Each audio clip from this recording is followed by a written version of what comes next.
Dans la paracha de la semaine, il est raconté que lorsque Yaakov quitte sa famille pour se sauver de Esav et qu'il est en chemin, il s'endort au lieu où va plus tard être construit le temple Beth Amikdash.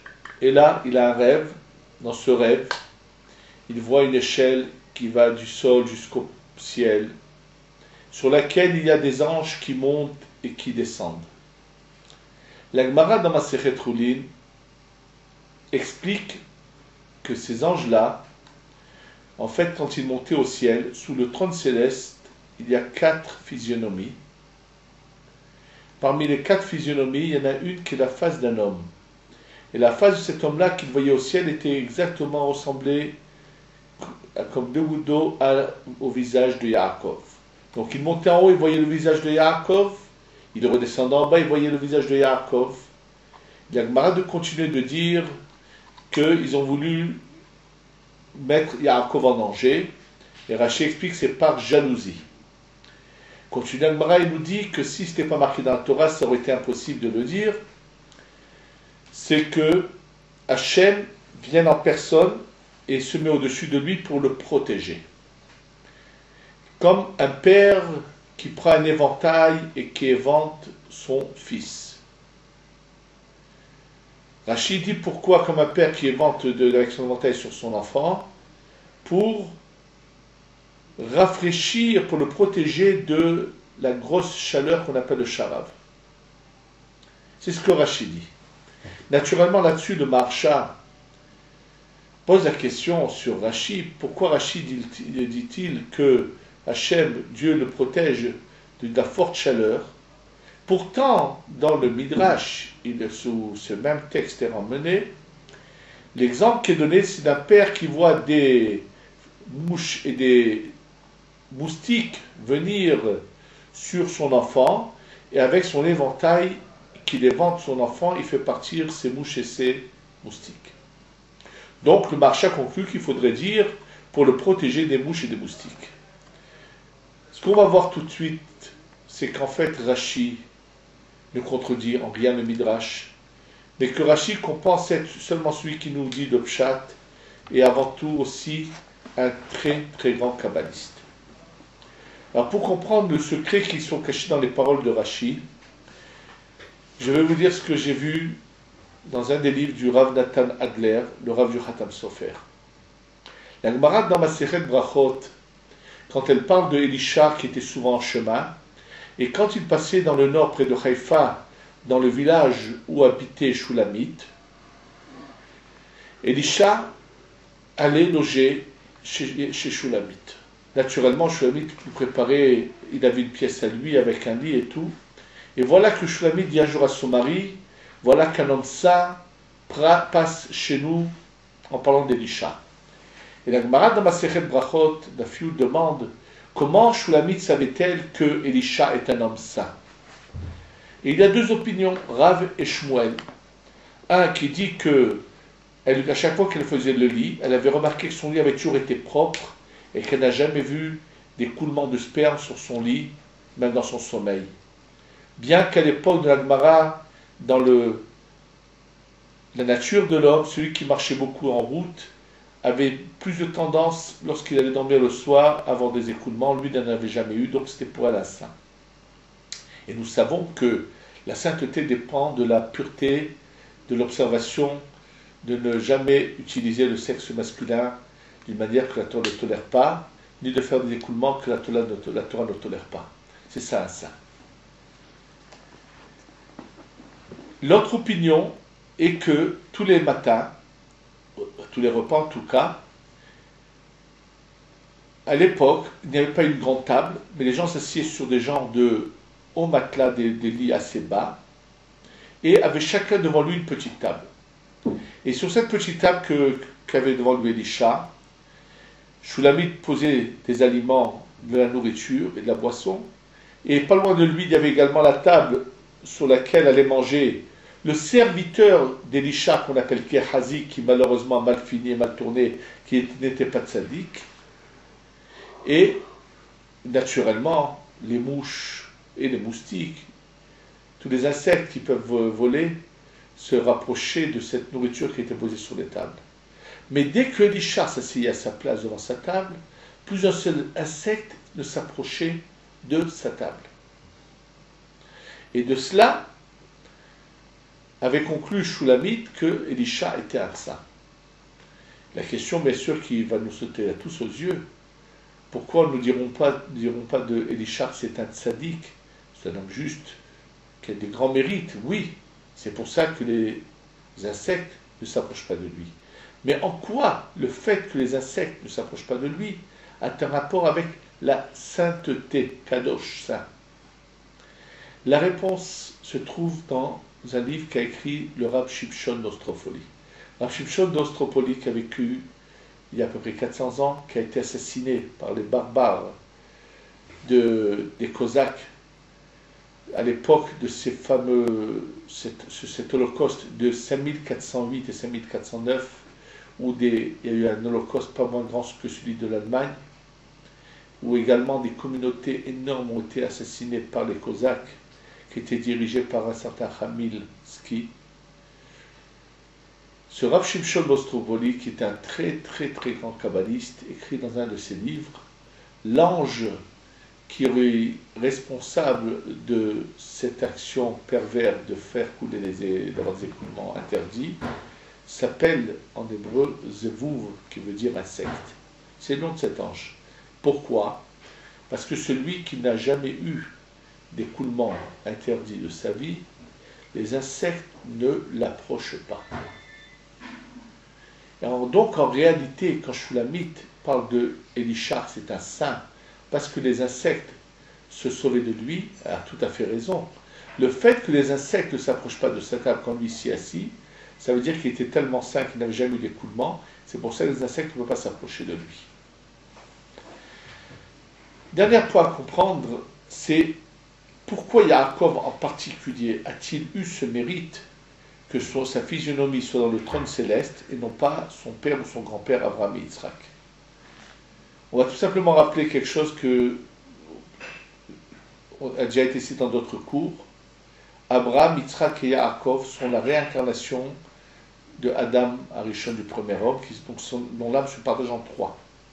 Chacun va venir réparer une des fautes d'Adam Arishon qu'il a fait bien sûr non intentionnellement, mais qui correspondrait à l'idolâtrie, à l'assassinat de personnes et à l'adultère. Abraham répare l'idolâtrie, c'est pour ça qu'on le jette dans une fournaise ardente parce qu'il refuse de faire de l'idolâtrie, il a un miracle. Yitzhak qui vient réparer l'assassinat, donc est mis sur l'autel, son cou tendu vers un couteau qui va faire couler un peu de sang de son cou. Et Yaakov qui vient réparer l'adultère. Yaakov n'a jamais eu le moindre écoulement de sa vie. C'est pour ça que lorsque va naître Reuven, il va dire Reshitoni, le début de ma force. À quel âge s'est-il marié Yaakov? À 84 ans. Et jamais eu la moindre faille. Yaakov, on l'appelle Behir Sheba Avot. Le meilleur des Avot, parce que lui, c'est la pureté totale. C'est pas par hasard qu'il se marie à cet âge-là de 84, qui correspond au nombre de jours que l'homme devrait jeûner, celui qui avait fauté dans ce domaine-là, 84 jours. Donc, il n'y a pas de hasard à cela. Donc, en réalité, Yaakov a cette chance que sa physionomie se trouve au trône céleste parce qu'il est pur, il est saint, il n'a jamais eu d'écoulement. Les anges le savent. Et en quel quoi les anges veulent le mettre en danger? Pas un danger physique, mais les anges veulent le mettre dans un danger spirituel. Les anges veulent que cette physionomie de Yaakov sur le trône céleste disparaisse. Que font les anges? Ils se mettent à chauffer l'endroit où dort Yaakov. Nous savons que la chaleur est une des causes provocatrices de coulement de sperme, même de manière inintentionnée. Et donc, si par hasard Yaakov faillissait à ce qu'il avait gardé toute sa vie et avait un écoulement, à l'avenir, les insectes s'approcheront de lui. Et donc, Hachem, pour le protéger, qu'est-ce que doit-il faire? C'est de rafraîchir l'emplacement où se trouve Yaakov. Et donc, c'est pour ça que Rachid dit que Hachem l'évente avec un éventail pour le protéger de la chaleur. Et cela ne contredit en rien le Midrash. Quand le Midrash dit que c'est pour le protéger des insectes, c'est pas sur le moment même, puisque pour le moment il est pur, les insectes ne s'approchent pas de lui. Mais pour qu'à l'avenir, les insectes ne s'approcheront pas de lui. C'est ça ce que veut dire le Midrash. Et Rashi l'a très bien compris. C'est pour ça que Rashi explique la réalité, comment Hachem le protège à l'avenir des insectes, c'est en le protégeant de ne pas avoir ce danger spirituel, de ne pas faire la faute d'avoir un écoulement qu'il ne faut pas avoir, en rafraîchissant l'emplacement sur lequel il a dormi. Ça, c'est ce que Rashi a dit. Donc, on voit que Rashi ne contredit en rien le Midrash, et la question du marchet est donc répondue. Mais il faut savoir que c'est ce que Hachem attend de nous, qu'on se travaille dans ce domaine et qu'on aille dans la pureté et dans le chemin de la Torah. Je voudrais, avant de continuer ce cours, vous rappeler ce qu'a dit le Shem Mishmuel, le rabbi de Sochotchov. Il dit qu'en fait, chaque nation, des nations non juives, représente une des forces du mal. Et dans leur langue, on peut déceler quelle force de mal ils représentent. Et ce qui est attribué malheureusement à la France, c'est l'adultère. Le pays le plus pervers dans ce domaine, le plus immoral. On doit être fier de ne pas aller dans ce chemin. Nous devons être fiers de choisir le chemin de la moralité, c'est ce que Hachem attend de nous. Car le goût amer que laisse cette faute d'adultère, d'être un pervers, est grave. Naturellement, beaucoup pourront dire, mais c'est dur, la tentation est trop forte. Si on ne veut pas arriver à ce combat et à trébucher, ce qu'il faut apprendre, c'est à savoir protéger ses yeux. Que les yeux ne voient jamais ce qu'il ne faut pas voir. Et comment on fait pour protéger les yeux? À part l'étude de la Torah, bien sûr. C'est pour ça qu'il est très important, non seulement de porter un talit katan sous la chemise, mais que les tzitziyot soient à l'extérieur et qu'on puisse les voir régulièrement. Car regarder les tzitziyot, cela protège de cela. Et ce n'est pas par hasard que ce verset qui nous demande de ne pas souiller nos yeux. N'écoutez pas les mauvaises tendances de votre cœur qui vous font aller vers le mal à regarder ce qu'il ne faut pas regarder. Se trouve juste après qu'il est dit, tu mettras un vêtement quand un vêtement en 4 coins, tu mettras tes tzitzit et tu les regarderas. Et juste après il est dit, et tu ne verras pas le mal.